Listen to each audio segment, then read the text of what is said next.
Muito bem, agora a gente vai então para um próximo conceito, que é o conceito de análise de risco. Eu vou compartilhar aqui a minha tela. Muito bem.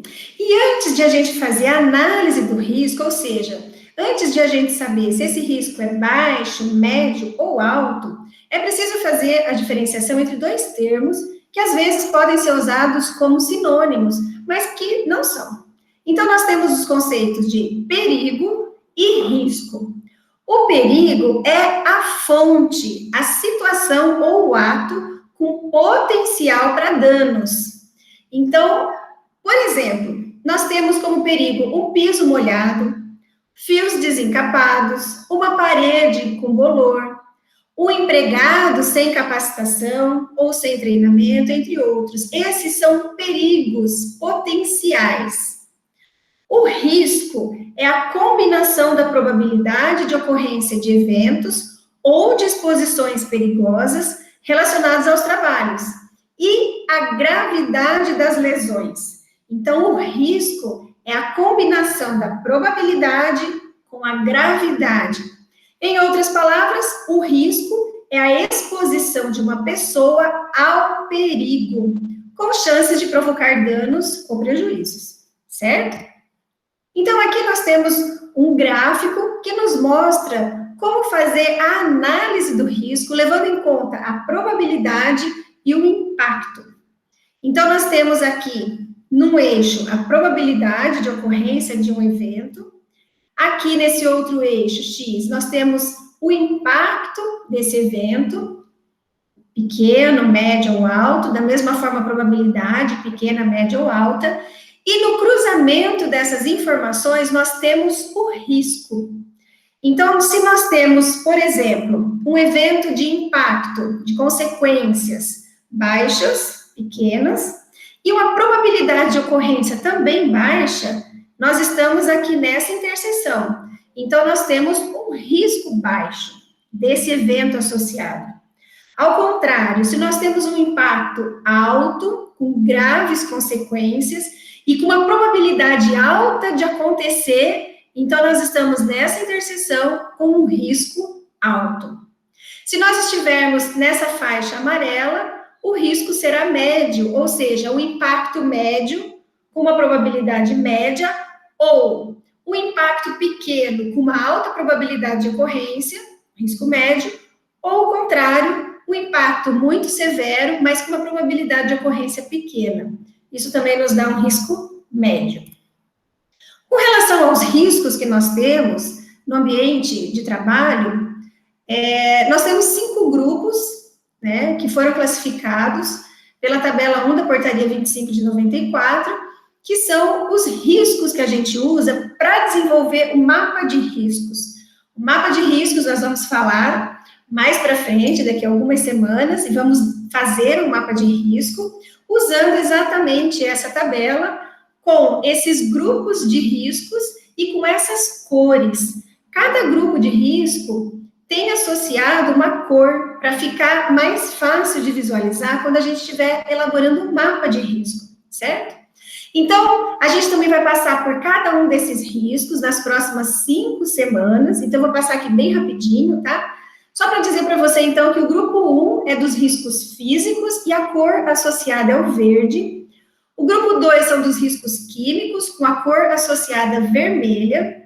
O grupo 3 são dos riscos biológicos, cor marrom. O grupo 4, riscos ergonômicos, cor amarela. E o último, grupo 5, riscos de acidente, cor azul.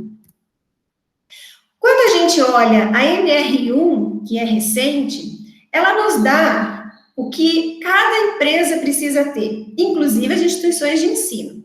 Ela nos dá que todas as empresas precisam ter um programa de gerenciamento de riscos, um PGR. Isso está lá no item 1.5.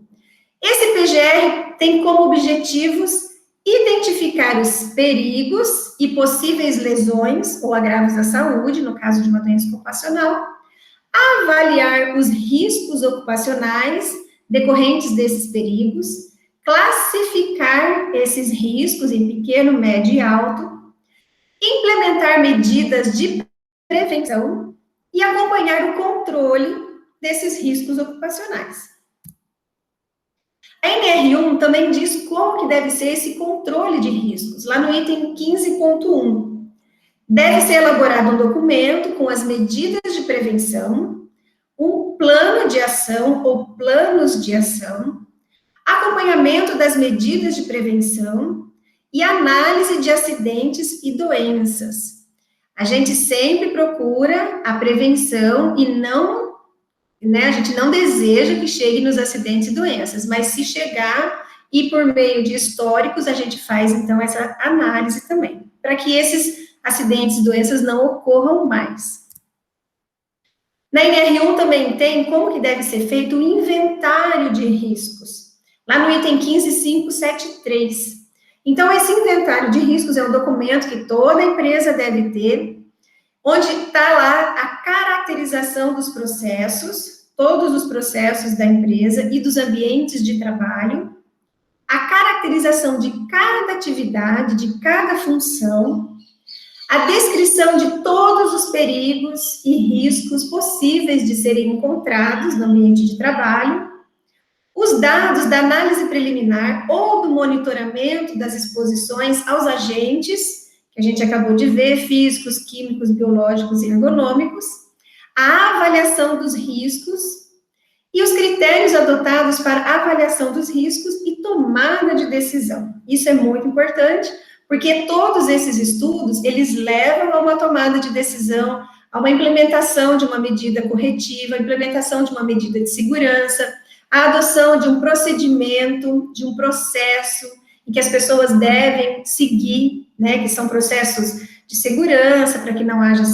doença ocupacional, alguma coisa nesse sentido, certo?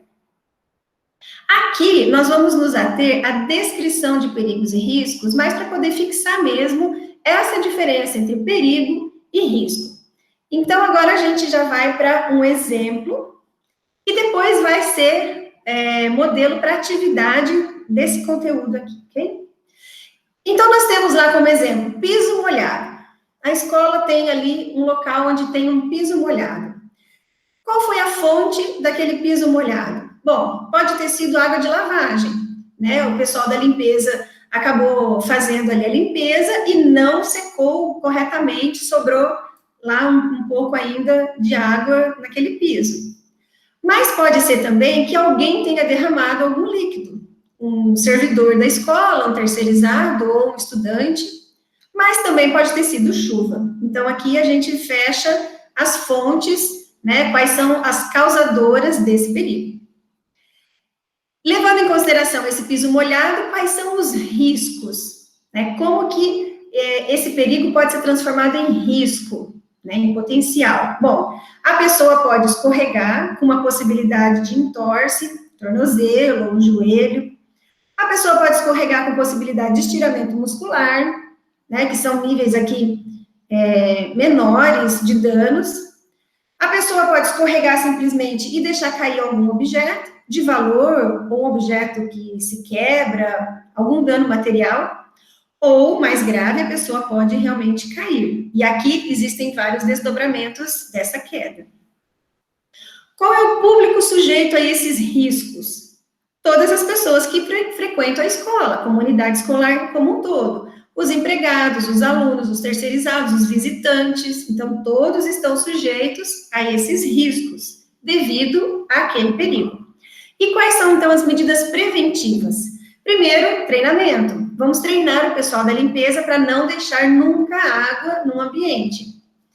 Outra coisa, placas de sinalização. Então, nós vamos ver numa semana as condições sanitárias, de conforto e sinalização, como sendo algo de muito importante, são medidas preventivas. Placas de sinalização ao constatar o piso molhado. Isso pode ser feito por qualquer pessoa, não necessariamente pelo pessoal da limpeza enquanto estiver lavando os pisos.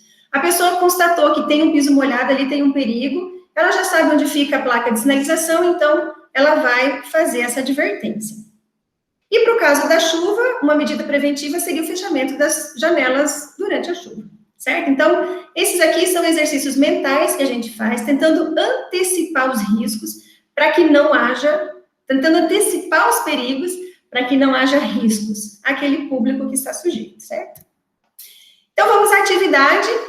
A atividade, então, desse tópico especial é elaborar uma tabela com pelo menos 3 perigos e seus respectivos riscos numa instituição de ensino profissional e tecnológico, tá?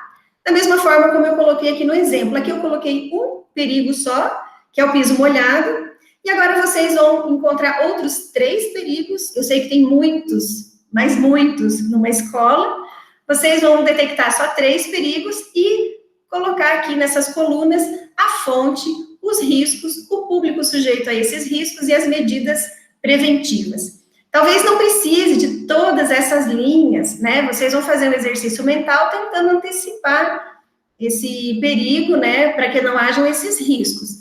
Mas, de repente, se não der aqui 4 linhas, se forem 3, se forem 2, se for uma, tá bom, tá? Então, essa é a atividade desse conteúdo. E a gente encerra essa apresentação e até o próximo vídeo.